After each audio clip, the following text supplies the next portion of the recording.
Bonjour, aujourd'hui nous allons étudier la manière de lire méthodiquement un texte afin d'en mémoriser les informations importantes. Pour commencer, il faut déjà analyser le titre de l'extrait s'il y en a un. Ici il est en rouge, on voit que c'est « Le renard et le chat ». On peut donc faire l'hypothèse de lecture que ce seront les deux personnages principaux de l'histoire. Ensuite, on regarde le reste des informations qui nous sont données, en général en italique avant le texte, ici il n'y en a pas, et à la fin du texte où on trouve toujours les références de celui-ci. Ici, ce sont donc les contes de Grimm. On peut alors, à partir de ce titre d'œuvre, compléter notre première hypothèse de lecture en se disant que dans cette histoire, les animaux auront sans doute des caractéristiques merveilleuses, bien éloignées de leur rôle habituel d'animaux domestiques et des bois. Regardons maintenant la disposition du texte. Elle peut nous apporter un indice précieux en vue de la compréhension de celui-ci. On voit ici un court paragraphe narratif, un début de dialogue avec un tout petit paragraphe narratif au milieu, le long dialogue, à nouveau un paragraphe narratif, et puis à la fin, un dialogue qui vient terminer le texte.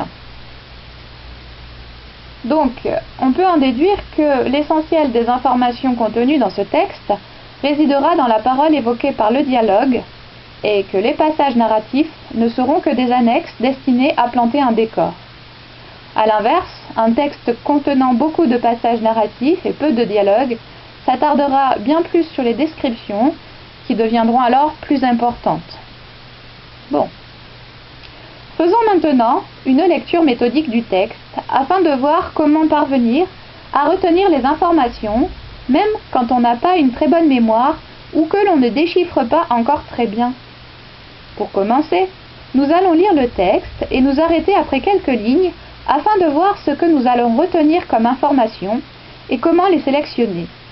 En général, il faut toujours que ce que l'on surligne ou souligne réponde principalement aux questions où, quand, qui, comment, pourquoi.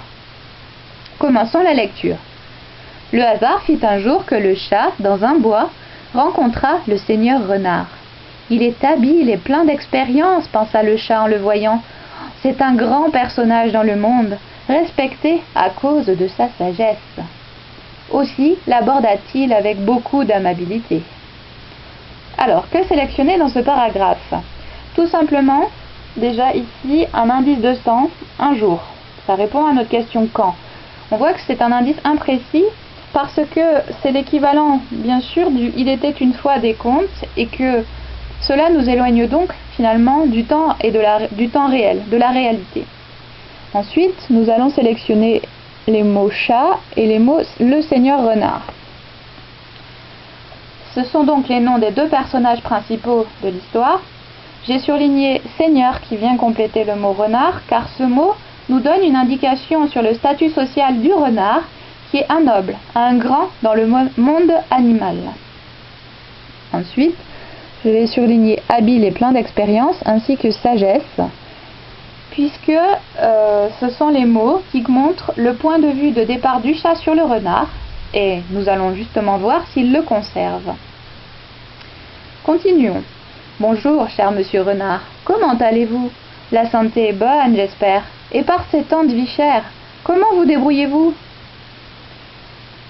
Alors, je vais simplement surligner la dernière question. On voit que cette réplique est composée d'une question, d'une réflexion, puis d'une dernière question.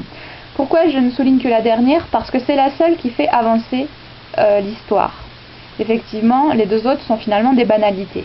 Bien, nous allons voir ce que fait et répond le renard. Le renard, tout gonflé d'une morgue hautaine, considéra le chat des pieds à la tête et de la tête aux pieds, se demandant pendant un bon moment s'il allait ou non donner une réponse à cet insolent animal. Alors morgue hautaine, tu ne sais peut-être pas ce que cela veut dire extrêmement méprisant. Et je vais le souligner puisque c'est l'attitude de notre renard. Et je vais souligner aussi insolent animal, puisque cette fois-ci, on voit bien que c'est son point de vue sur le chat. Et c'est important. Alors, continuons la lecture.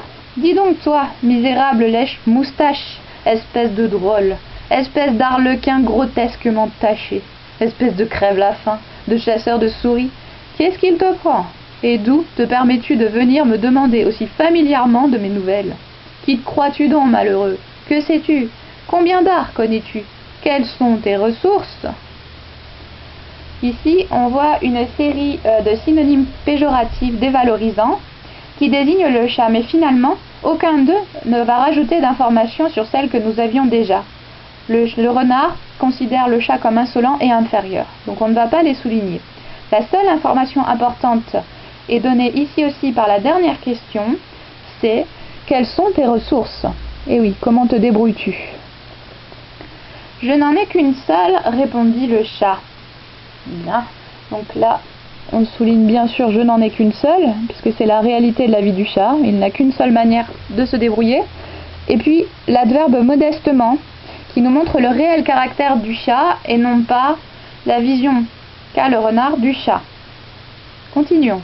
« Ah oui, et quoi ?» fit le renard. « Quand les chiens se mettent à mes trousses, dit le chat, je peux grimper à un arbre et me sauver. » Donc c'est cette fameuse et seule solution qu'a le chat que nous allons souligner ici. Voilà, grimper un arbre et se sauver, quand il est poursuivi. Continuons. « Et c'est tout, laissa tomber le renard avec dédain. Sache que moi, je suis le maître des ruses par centaines, et que j'ai par-dessus tout un sac à malice. Tu me fais pitié, tiens.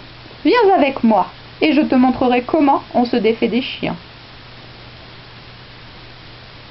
Alors, nous allons donc souligner ici les mots qui nous montrent la solution du renard pour échapper justement aux chiens. Donc, il est le maître des ruses, et puis il a un sac à malice.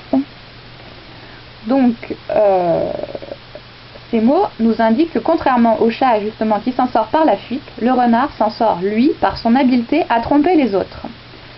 Et puis, nous allons ensuite souligner l'impératif avec « viens avec moi ». Et car c'est impossible en fait, début de progression de l'action. En général, effectivement, quand tu vas lire un texte, les verbes sont très importants et il ne faut jamais les perdre de vue comme ici, puisque on peut supposer qu'ils vont partir tous deux. Continuons la lecture. Au beau milieu de ce discours, arriva un chasseur qui avait 4 chiens avec lui. Le chat bondit vivement sur un arbre et se réfugia tout au sommet, dans les dernières branches, où il se tint caché dans le feuillage. Ici, on a ce qu'on appelle un connecteur de temps, c'est extrêmement important. Quand tu vois dans un texte soudain, tout à coup, ou comme ici, au beau milieu de ce discours, tu peux te dire qu'effectivement, il faut le surligner parce que ça indique qu'un changement est en train de se produire brutalement. Bien. Je vais donc surligner ensuite ce fameux changement, c'est le chasseur avec ses 4 chiens qui arrive, et puis la solution du chat pour se sortir d'affaire, comme d'habitude, se tenir caché dans le feuillage. Très bien, continuons. « Ouvre ton sac, Seigneur Renard, ouvre ton sac, c'est le maman !» cria le chat du haut de son arbre. Mais les chiens l'avaient pris déjà et le tenaient ferme. Quelle information sélectionner ici? Eh bien, c'est encore à nouveau un connecteur, mais cette fois-ci, c'est plutôt avec un lien logique. C'est le « mais », la conjonction, donc ici, de coordination « mais » qui indique l'opposition, qui va nous dire que notre renard, finalement, est déjà presque mort, puisqu'il a été attrapé par les chiens. Donc, on va souligner cette information. Continuons. « Oh là, Seigneur Renard !» cria encore le chat. « Vous vous êtes empêtré dans vos centaines de ruses, mais si vous n'aviez su que grimper comme moi, votre vie vous serait restée. » Ici, nous allons souligner la fin complètement de ce texte. Alors, pourquoi est-ce que je sélectionne cette information? C'est ce qu'on appelle la morale implicite du conte. Implicite, tout simplement parce qu'on ne vous dit pas « voici la morale de ce conte » directement, mais on l'a fait dire par le chat via le texte. Et cette morale, donc, nous dit donc que le chat explique qu'il faut mieux connaître ses limites et savoir ce dont on est capable plutôt que de se vanter à tort. Voilà, nous venons donc de finir ce travail de sélection des informations de manière méthodique. Alors si tu as été trop attentif au déchiffrage ou bien à sélectionner les informations et que tu n'as pas réussi à les retenir en même temps, il ne te reste maintenant plus qu'à relire ce que tu as souligné ou surlignées pour bien mémoriser les informations essentielles de ce compte. Nous allons donc passer maintenant à l'épreuve de la feuille blanche. Il s'agit ici de redire tout ce que tu as pu retenir et de le faire de manière orale avec le plus de détails possible. Je vais me lancer sans regarder.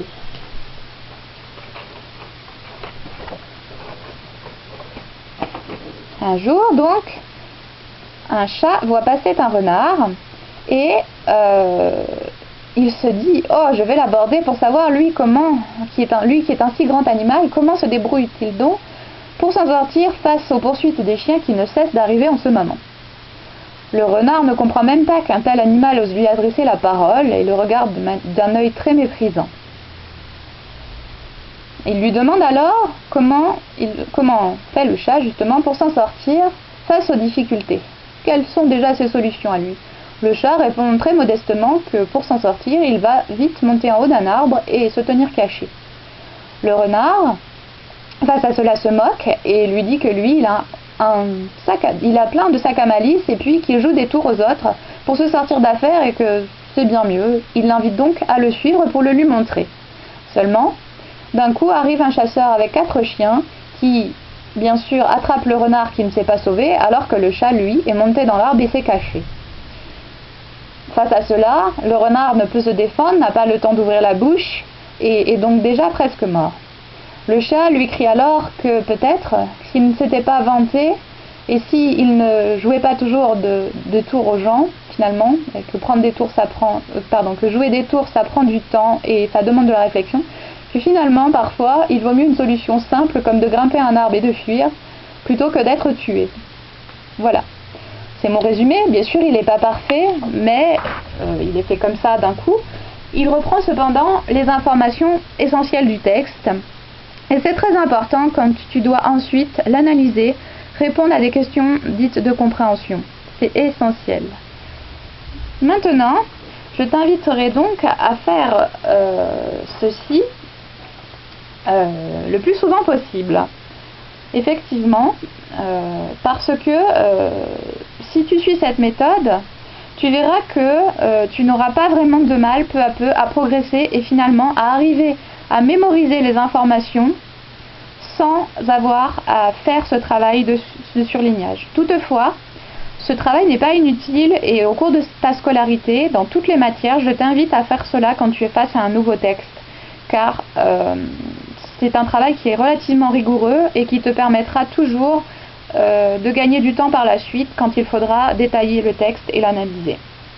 Si tu dois travailler sur un manuel, bien sûr, n'oublie pas d'utiliser un crayon de papier et d'y aller très très doucement avec la mine pour pouvoir gommer et laisser ton manuel impeccable.